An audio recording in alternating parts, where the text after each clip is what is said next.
پاکستان میں جو ججز صاحبان ہیں ہائی کورٹ کے، وفاقی جو شرعی عدالت ہے اس کے، سپریم کورٹ کے، وہ جب حلف لیتے ہیں تو اس کے حلف کی جو عبارت ہے وہ میں آپ کے سامنے رکھ دیتا ہوں کہ میں، یعنی جو بھی جج صاحب ہیں ان کا نام، صدق کے دل سے حلف اٹھاتا ہوں کہ میں خلوص نیت سے پاکستان کا حامی اور وفادار رہوں گا بحیثیت چیف جسٹس آف پاکستان یا جج۔ میں اپنے فرائض و کارہائے منصبی ایمانداری، اپنی انتہائی صلاحیت اور وفاداری کے ساتھ اسلامی جمہوریہ پاکستان کے آئین اور قانون کے مطابق انجام دوں گا۔ میں اعلیٰ عدالتی کونسل کے جاری کردہ ضابطۂ اخلاق کی پابندی کروں گا۔ میں اپنے ذاتی مفاد کو اپنے سرکاری کام یا اپنے سرکاری فیصلوں پر اثر انداز نہیں ہونے دوں گا۔ میں اسلامی جمہوریہ پاکستان کے آئین کو برقرار رکھوں گا اور اس کا تحفظ اور دفاع کروں گا۔ میں ہر حالت میں ہر قسم کے لوگوں کے ساتھ بلا خوف و رعایت و بلا رغبت قانون کے مطابق انصاف کروں گا۔ اللہ تعالیٰ میری مدد اور رہنمائی فرمائے۔ ناظرین، اگر اس حلف کی عبارت کو سامنے رکھا جائے تو پاکستان کی وہ عدالتیں جہاں پاکستان تحریک انصاف سے تعلق رکھنے والے لوگوں کے کیسز آئے ان کو ایڈجرن کیا گیا، کیا وہ اس حلف کی خلاف ورزی نہیں ہے؟ عامر فاروق صاحب انتہائی ادب اور معذرت کے ساتھ اگر اس عبارت کو سامنے رکھا جائے اور عمران خان صاحب اور پاکستان تحریک انصاف کے وہ کیسز جو آپ کے پاس لگتے رہے اس میں آپ کا طرز عمل اور آپ کا جو عدالتی جس کو جوڈیشل کنڈکٹ کہہ سکتے ہیں، اگر اس کو سامنے رکھا جائے تو پریما فیشی یوں لگتا ہے کہ اس حلف کی خلاف ورزی ہوئی ہے۔ میں انتہائی معذرت کے ساتھ، اور یہ بات میں اس لیے کر رہا ہوں کہ میں ایک قانون کا طالب علم ہوں، وکیل ہوں، اور میں ان چیزوں کو عام لوگوں کی نسبت زیادہ بہتر سمجھتا ہوں۔ تو عمران خان صاحب کو ایک ریلیف تو دیا گیا کہ جی اٹک جیل سے انہیں اڈیالہ جیل شفٹ کرنے کا جو ہے وہ حکم جاری کر دیا گیا، لیکن یہ اٹک جیل سے اڈیالہ جیل شفٹ کرنے یہ بھی عمران خان صاحب کا قانونی حق تھا، اور کسی کو اگر قانونی حق دیا جائے تو اس پر احسان نہیں ہوتا، بلکہ وہ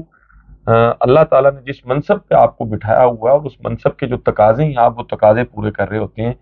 سائفر والا کیس جو ہے وہ اگر کسی مجسٹریٹ صاحب کی کورٹ میں بھی زیر سماعت ہوتا تو کب کی ضمانت ہو جانی تھی، لیکن اسلام آباد ہائی کورٹ کے چیف جسٹس کی جو کورٹ ہے اس میں یہی فیصلہ نہیں ہو رہا کہ جی اس کی ان کیمرہ جو ہے وہ سماعت ہوگی یا اس کی اوپن کورٹ میں سماعت ہوگی۔ یہ ساری چیزیں جو ہیں یہ بڑی افسوسناک ہیں، اور ایک دن آئے گا، ایک عدالت وہ بھی ہے جہاں کوئی جج نہیں ہوگا، کوئی وکیل نہیں ہوگا، کوئی اپیل، کوئی دلیل نہیں، وہاں آپ کے ہاتھ، آپ کی اعضاء جو ہے وہ آپ کے خلاف گواہی دیں گے۔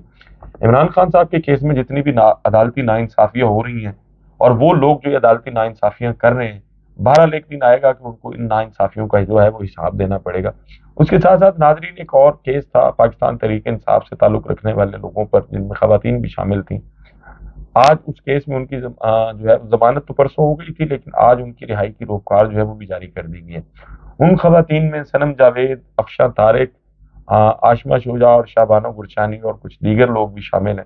یہ مقدمہ نمبر تھا 96 ناظرین، اور یہ 10/5/2023 کو یہ مقدمہ لاہور میں درج ہوا تھا، اور مزے کی بات یہ ہے کہ اس مقدمے میں 45 مختلف دفعات کے تحت یہ مقدمہ درج کیا گیا تھا، جس میں 302 بھی شامل ہے، 395 بھی شامل ہے، 324 بھی شامل ہے، جس میں 780A بھی شامل ہے، اور 121B، 121A، 505B، بغاوت، ریاست لوگوں کو اکسانا، ڈکیٹی، مرڈر اور اقدام قتل جیسی دفعات کے تحت یہ مقدمہ درج کیا۔ وہ شاید کالم جس میں یہ تمام تر دفعات لکھی جاتی ہیں وہ ختم ہو گیا تھا، لیکن یہ دفعات ختم نہیں ہوئی تھی، تو بہرحال اس میں ایک اس جبر کے موسم میں، اس گھٹن کی فضا میں ایک جو ہے وہ اچھا یہ فیصلہ میں سمجھتا ہوں آیا، اور اب ان کی رہائی کی روکار تو جاری کر دی گئی ہے سپرنٹینڈنٹ جیل لاہور کے نام، لیکن ابھی تک ان کو رہا جو ہے وہ نہیں کیا گیا۔ ایک قانونی پروسیس ہوتا ہے، اگر کسی دیگر کیس میں انہیں گرفتار نہ کیا گیا تو یہ خواتین جو ہیں یہ آج رہا ہو جائیں گی۔ اس کے ساتھ ساتھ ناظرین عمران ریاض صاحب جو ہے وہ ان کو بھی رہا کر دیا گیا بالآخر، ایک تقریباً 4.5 مہینے کی قید و بند کی صعوبتیں برداشت کرنے کے بعد عمران ریاض صاحب جو ہیں وہ گھر پہنچ گئے۔ ناظرین ایک صحافی سے ان کی ملاقات ہوئی، اور اس صحافی نے جو دل دہلا دینے والے انکشافات کی ہیں، رونگٹے کھڑے ہو جاتی ہیں ان کی گفتگو سن کر۔ ناظرین انہوں نے بتایا کہ 22 کلو وزن جو ہے وہ عمران ریاض صاحب کا کم ہو گیا ہے، اور بالکل اب جیسے کوئی ہڈیوں کا ڈھانچہ بچ جاتا ہے ان کی صحت جو ہے وہ اتنی گر گئی ہے، ان کے ساتھ کیا سلوک کیا گیا ہوگا اور ان کو کس قسم کی ذہنی اور جسمانی اذیتیں دی گئی ہوں گی،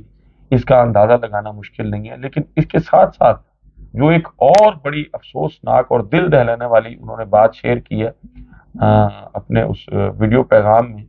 وہ میں سمجھتا ہوں کہ بس اللہ تعالیٰ جو ہے وہ ان لوگوں کو ہدایت دے جو اس قسم کا سوچتے ہیں۔ وہ یہ کہ عمران ریاض صاحب کا آپ کو پتہ ہے کہ ان کا بولنا، ان کے لہجے کی ایک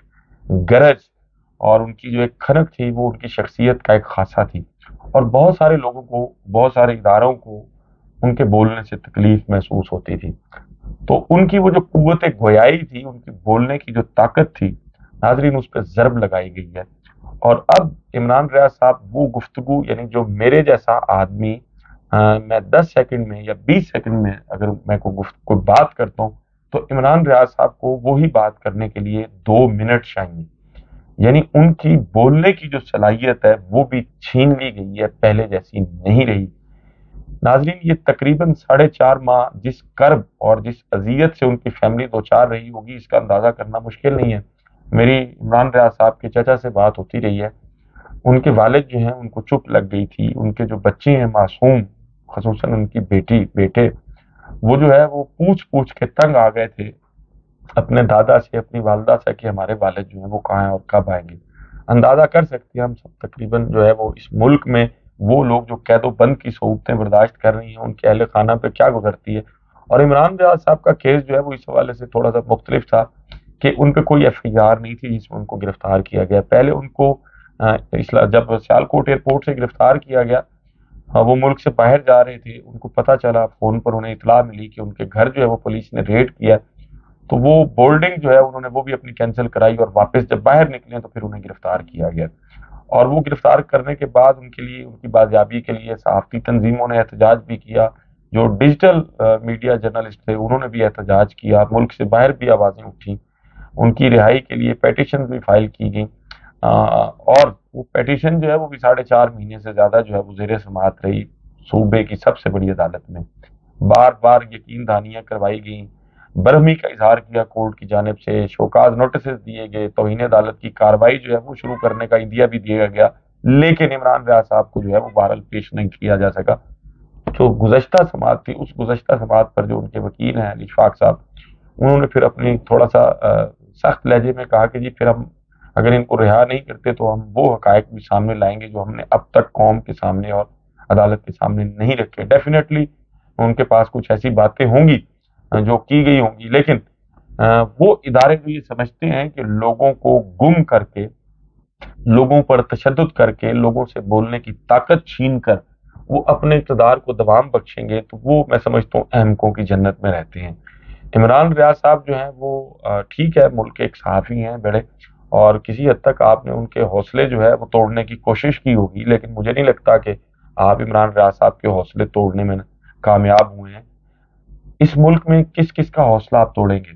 جب کسی صحافی کو بات کرنے پہ، ٹویٹ کرنے پہ جو ہے وہ گرفتار کر لیا جائے اور اس کی بات برداشت کرنے کا حوصلہ بھی آپ کے اندر نہ ہو، اس ملک کو، اس ریاست کی سالمیت کو کسی کے بولنے سے اگر خطرات لاحق ہو جاتے ہیں تو پھر میں سمجھتا ہوں ایسی ریاست جو ہے وہ اپنا قانونی اور اخلاقی جواز،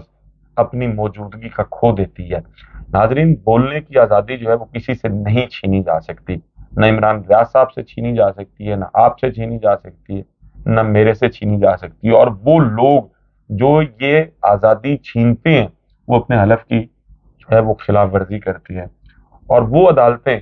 جب ان لوگوں کو ان سے آزادی چھینی جاتی ہے اور ان کی رہائی کے لیے کیسز جو ہیں وہ عدالتوں میں جاتے ہیں اور باوجود ان کو رہا نہیں کیا جاتا یا ان کی رہائی کے احکامات جاری نہیں کیے جاتے، یا وہ لوگ جن پر الزام ہوتا ہے ان کے خلاف کارروائی نہیں کی جاتی، تو یہ بھی حلف کی خلاف ورزی ہوتی ہے۔ ناظرین آپ سے ملاقات ہوگی اگلی ویڈیو میں، اپنا اور اپنے ارد گرد کے لوگوں کا بہت خیال رکھیے گا۔ اللہ حافظ۔